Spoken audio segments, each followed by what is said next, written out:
निगम में खड़ी सभी 56 बसें कबाड़ हो चुकी है। इन बसों को खरीदने राज्य सरकार द्वारा भिलाई निगम के संचित निधि से लिए 10 करोड़ रुपए डूब गए।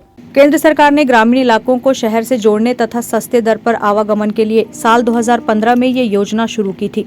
दुर्ग भिलाई में 130 करोड़ की लागत से ये योजना शुरू की गई थी। शुरुआत में 115 बसों का लक्ष्य था, लेकिन दुर्ग जिले के लिए सिर्फ 70 बसें ही उपलब्ध कराई गई थी। उसमें भी 56 बसें ही सड़कों पर दौड़ रही थी। 13 नई बसें परमिट नहीं मिलने के चलते कबाड़ में तब्दील हो गई। 3 साल में 56 नई बसें भी कंडम हो गई। ठेका एजेंसी इसका टायर तक नहीं बदल पा रहा है। आज पूरी बसें कबाड़ हो चुकी है। भिलाई दुर्ग के धमधा, पाटन, अहिवारा व कुम्हारी की सड़कों पर ये सिटी बसें चलती थी। वहीं ग्रामीणों को भिलाई दुर्ग आने जाने में सिटी बस में कम किराया देना पड़ता था, लेकिन अब लगभग 1 लाख लोगों को बसों की सुविधा बंद होने से ऑटो रिक्शा का सहारा लेना पड़ता है, क्योंकि दुर्ग जिले के पाटन व अहिवारा, धमधा, भिलाई, उतई, कुथरेल जैसे ग्रामीण इलाकों के लिए सिटी बसें वरदान बन चुकी थी। इसे शुरू करने से पुनः यात्रियों की सुविधाएं बढ़ेंगी। तो वहीं निगम ने अपने जानकारी में लगभग 2.5 करोड़ रुपयों में बसों की मरम्मत की जानकारी भेजी है। अब इसके संचालन के लिए निविदा भी हो चुकी है, लेकिन अब तक मामला ठंडे बस्ते में है। कोरोना संक्रमण के कारण विगत 2 वर्षों से बंद सिटी बसों को एक बार फिर से सड़कों पर लाने की तैयारी की जा रही है। दुर्ग जिला अर्बन पब्लिक सर्विस सोसाइटी द्वारा सिटी बस के संचालन को लेकर वर्तमान स्थिति में बढ़ी डीजल की दरें व श्रमिकों की मांग के अनुसार बढ़े हुए वेतन की संशोधित सूची अर्बन एडमिनिस्ट्रेशन डिपार्टमेंट को भेजी गई है। बताया जा रहा है कि जल्द ही अर्बन एडमिनिस्ट्रेशन डिपार्टमेंट इस संबंध में निर्णय ले सकता है।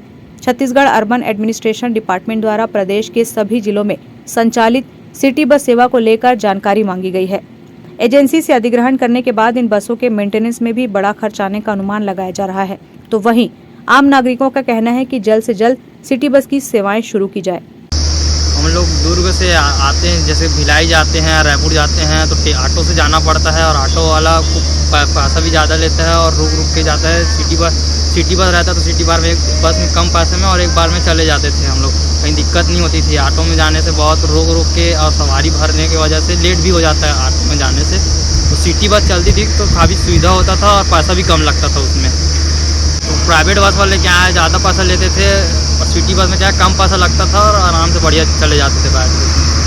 सिटी बस का संचालन को लेकर जो है अर्बन पब्लिक सोसाइटी के माध्यम से 6 बसें जो हैं चलाई जा रही हैं और 6 जो सिटी बसें हैं उनके माध्यम से अलग अलग रूट निर्धारित करके लोगों को सेवा देने का काम किया जा रहा है। इसी तारतम्य में आगे जो है और भी जो सिटी बस हैं जो भिलाई में है उनको चलाने के लिए 8 जैसे ऐसे सिटी बस हैं, उनकी तैयारी की जा रही है। उनकी परमिट के लिए भी जो है दस्तावेज पूर्ण करने के लिए एजेंसी के माध्यम से प्रेषित किया गया है। और जितने भी सिटी बस हैं जो बनाए जा रहे हैं उस पर प्रगति लाई जा रही है। जैसे जैसे सिटी बस का जो है संधारण का काम हो जाता है और उनके परमिट का और विभागीय कार्य पूर्ण हो जाते हैं, उनको जो है चलाने का काम किया जाएगा। इसकी चूँकि सोसाइटी है इसलिए कई सारे ऐसे जो पहलू हैं जिस पे तैयारियाँ काफ़ी पूर्ण हो चुकी हैं और शीघ्र सिटी बस जो है और भी जो सिटी बस है उनको चलाया जाएगा। सर बाकी जो सिटी बस है ये कहाँ से कहाँ चलेगी, कब?